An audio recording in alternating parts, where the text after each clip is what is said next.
I'd like to thank Junie Sorsano for the recommendation. I'm part of the Visa Center because of this guy. So can we give Our new brand manager.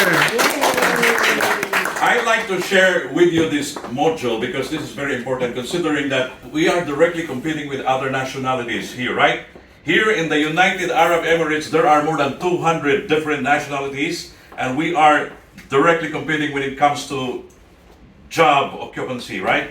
So, the way I look at your faces, you're a little tired, you know? And I'm sure you will agree with me that morning is always the best time of the day, right? Because we have more energy and our minds are more receptive. So I'd like to feel that atmosphere here today by greeting all of you here. A very pleasant good morning. Good Come on, morning. you can do better than that. Good morning. Good morning. That's more like it. I'm sure you can identify the photos here. No, they're the best in their field, right? Michael Cinco, Hidilyn Diaz, Ayeje Paredes, Marlon Tapales, and Jack Animam. Oh, they're good. They're the best in their field, right?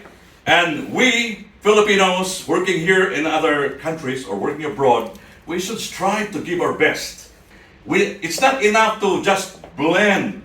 We need to stand out. Why? Why do we need to stand out? Franz, what do you think? Why do we need to stand out? Ay, kailangan natin kasi para sa pamilya. Para sa akin. Ang problema kung ilan ang pamilya. Kaya, mas kailangan. We need really to strive harder. Well, you know, this is a very competitive world, right? People would recognize you if you are the best in the field, Yes. right? Because if you are the best, if you will stand out, people will pay you three ways. First, people will pay you their attention. Second, people will pay you their respect. And third, they will pay you money because they want to do business with you, right? And that is the reason why mangrove tourism is really making waves these days. Okay, now what do we have to do, right? We need to practice self-mastery. Let's check within ourselves. What are the things that we have? What are the assets? What are the liabilities as far as talents are concerned? What is the competitive edge that we have? In marketing, we call it USP or unique selling proposition. What separates us from the rest? So, honesty is the best policy here. It's the key factor for success. Dapat tanggapin natin sa sarili. Ano ba yung kulang natin? Hindi yung magyayabang tayo, di ba? Believe ka sa sarili pala, pero from the outside, people would look at you in a different way. Right? So let's be honest, ano yung kailangan natin para gagaling tayo, no? Kaya, let's practice the law of sacrifice, no? Dapat, ipakita natin na ano ba yung kaya nating ibigay, ano yung tanggalin natin para lalo tayong gagaling, di ba? What are you willing to sacrifice for you to move on from where you are to where you want to be? Okay? Still remember Stephen Covey's habit to begin with the end in mind. How do you see yourself 5 years from now? Do you want to be like M. Serrano? Junie Sorsano? You want to be an entrepreneur like Darwin and Madame, and of course the beautiful salon owner, right? And you want to be the best in culinary like Francis. So try to visualize what kind of end result that you would like to have. So we have to make sure that the things that you do on a daily basis would lead you to where you want to be 5 years from now or 1 year from now.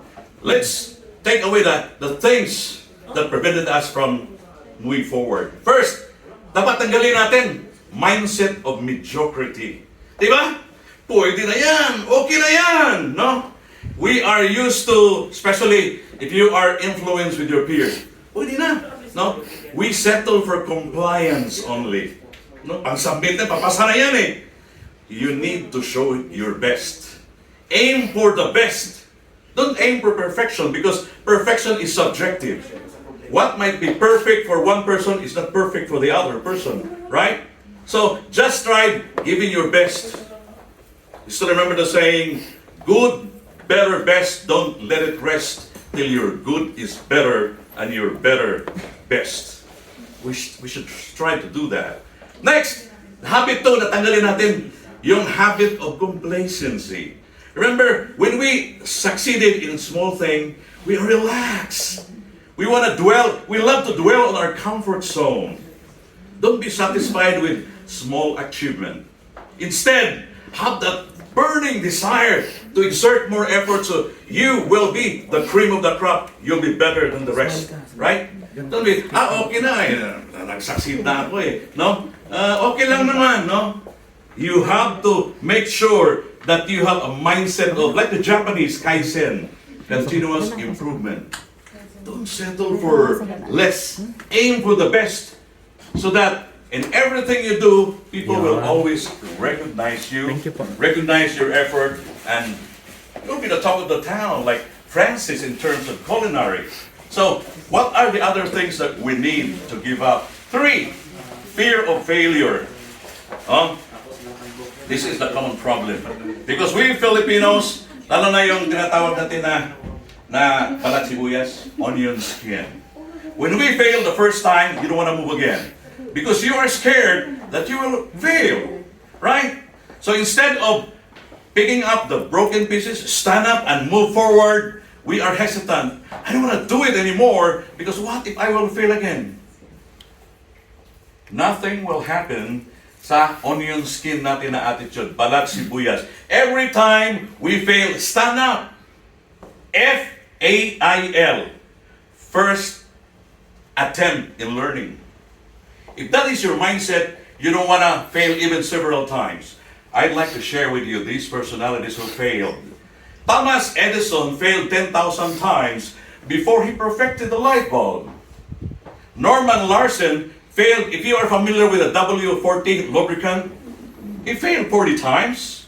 Michael Jordan missed more than 9,000 shots in his career and lost more than 300 games. James Dawson, when he perfected the bagless vacuum cleaner, he made a mistake 5,126 times.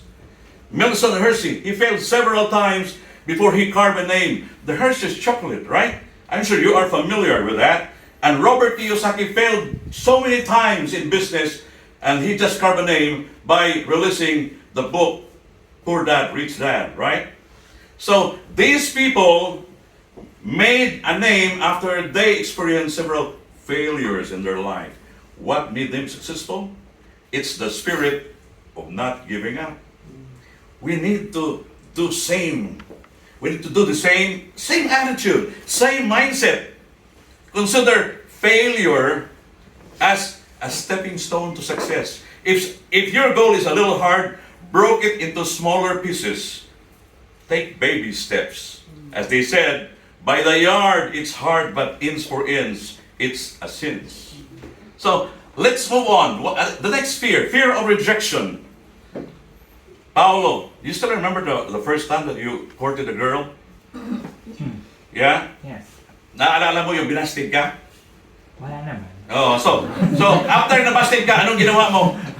Umiwas ka ba? Grade school, yes. Hindi ako umiwas. Oh, yun talaga. So, you should be persistent, no? Rejection is common.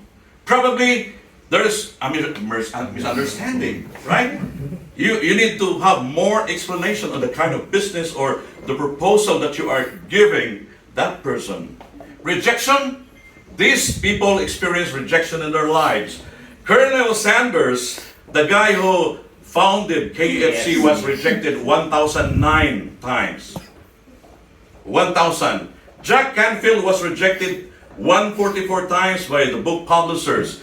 J.K. Rowling, Harry Potter, 12 times.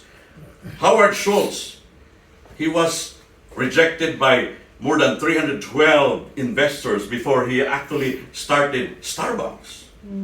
Jack Ma, he was rejected. He failed to land Harvard 10 times. Stephen King, 30 times rejected by a publisher. Sylvester Stallone, his first manuscript was rejected 1,500 times. And Dr. Seuss, 28 times. What made them successful? They don't mind rejection, right? They have to go on, move on. Persistence and perseverance plus grit. That's what you need. Next habit Self-limiting belief. Hindi ko kaya yan. Wala pa akong experience eh. That's normal. It's a common attitude of Filipinos. Especially if it's your first time. Right? If it's your first time, then just sing. Do it slowly. So slow, right? Para hindi masakit. Di ba? Follow? If it's your first time, let's take it slow. So, self-limiting belief, we need to get rid of it in our system because that would prevent you from reaching or showing your full potential. If you lack knowledge, have a growth mindset, study, right? Because the more you learn, the more you earn. That is the secret in life. I'd like to show you. We are a complete package. You are gifted by God with what? 2 eyes to see the unlimited potentials, right? 2 ears to listen to advices of coaches, masters, and successful people. 2 arms to grab each opportunity with a sense of urgency. 2 legs to network with the right people surrounding us. And a heart to pay it forward, helping those who are in need. And a brain to think, to weigh things over which opportunity would suit you better. Right? So, ito yung mga tao, ha? Disabled, ha? Mark Pollock, a former athlete who was blinded by an accident, he was the one who first raced South Pole. Blind, but he reached South Pole in a race. Helen Keller, deaf and blind author, yet she wrote more than 500 essays and the first blind who finished and completed a bachelor's degree. Ray Charles, singer, right? Deaf and blind. Stevie Wonder, I just called to see. Oh, that's the same song of Cheryl, I guess. That's the same song of her first boyfriend. Yeah, I just called. I'm sure you can remember that. Okay? And Arunima Sina, an Indian amputee who first climbed Mount Everest. Nick Vujicic, no arms, no legs, but he's successful, right? What made them successful is the belief in themselves. It's not their IQ. Their I can is far better than their IQ. The I can do it attitude. Next, pride. Ito, nako, pride. Sakit ito ng mga Pinoy, di ba? Ayaw ko niyan, manager ako eh. No? Ayaw kong mag-join yan. No? Engineer ako. Ayaw kong negosyante na ako. Ayaw kong magbitbit niyan. Ako may-ari. Di ba? We are curious about what other people will say.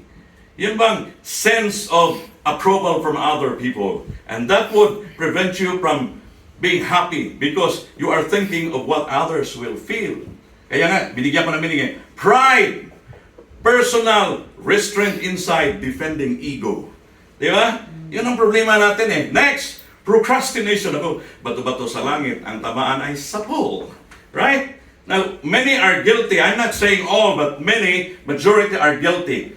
Gusto natin yung mamaya na, saka na, bukas na, sa makalawa na. We love to postpone things because we are doing something that we like to have. Okay? You know what's the effect of procrastination?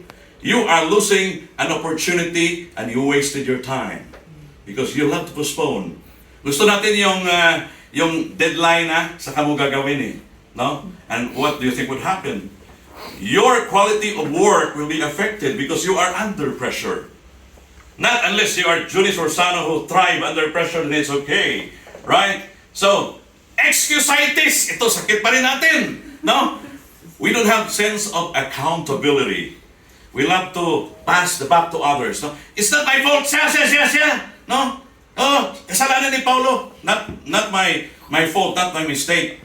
Bakit ka ganyan? Dahil sa weather. Bakit ka na late? Traffic. Right? Okay. Bakit hindi ka nakasipot? Hindi pinayagan ng asawa. Member ng uhaw. Diba? Uhaw ng uhaw. Yun husband asking wives. Oh, ikaw ba? Hindi pala eh. No? So, we need to have a sense of accountability. Akuin natin. No? And try to improve. Learn from the previous mistakes. Not pass it to others. Gawin mong alibay. Di ba? Yung iba. No, we need to accept the fact that it's our fault, not other people's fault. Next. Ito. Ayan na. Negative-minded friends. Negativity will never take you anywhere. Hatred, jealousy, envy, laziness. We need to get rid out of that in our system. Let's be positive.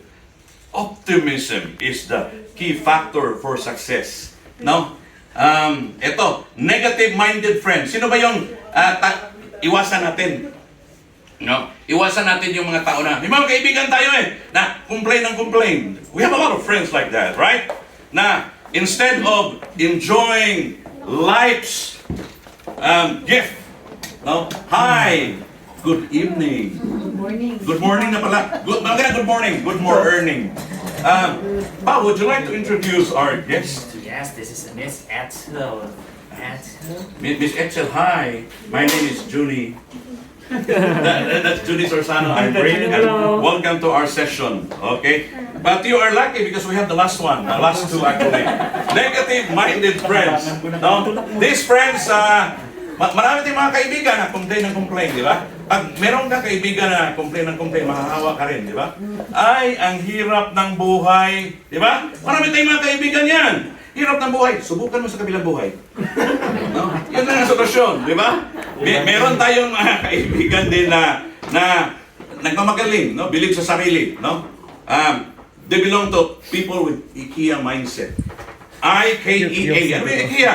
I know everything already. Marunong, di ba? Ang pinsan niya, acne. Alam ko na yan. No? We need to be open-minded. Let's grow. Have a growth mindset and learn from other people as well. No? Iwasan din natin yung mga tao na poor. P-O-O-R. Ano yung poor? Passing over opportunities repeatedly. Kaya ganoon pa rin sila. No? Kakatuka pa rin. Ang team song, tatanda at lilipan. Wala mangyayari niyan. No? Dukha. We need to associate ourselves with the right people. You believe in brand association? You have to be very careful kung sinong kasama mo. Kahit hindi ka magnanakaw, pero kung palagi kang kasama magnanakaw, what do you think will people think? Right? Personal branding is very important. It's not only branding, it's not only featuring products, but we humans are personal brand. What separates you from the rest? What is your unique selling proposition? So we need to show that we are far better than this. That's why in the earlier slides, it's not enough to blend. We need to stand out. Ito, unhealthy lifestyle. Oh, guilty. Dunya, baka ikaw yung pinatawaan ko nito, ha? Kasi kaya mong kumain ng kuwan, no? No? There are a lot. Drink moderately, di ba? Smoking, lalo na pag shabu. You will never grow old. If you are using shabu, you will never grow old. You will die young. Okay? So yan ang 10, no? I'd like to share with you this final slide, no? The best preparation tomorrow is doing your best today. You have to make sure that today you exert more effort to show that you are far better than the rest, and you can create a better version of yourself. Don't compare yourself with other people. Just create a better version. Why? At least that's you or just my eyes. Okay? Preparing for the birthday celebration of Joel Lara. Yeah? And to be successful, okay? To be successful, you must be willing to do things today when other people will do. So that by tomorrow, you can have the things that you have that other people can. Right? As simple as that. And I'd like to close this with the final slide, the 3 C's in life. Final slide. Choices, chances, and changes. You must make a choice to take a chance, otherwise, your life will never change.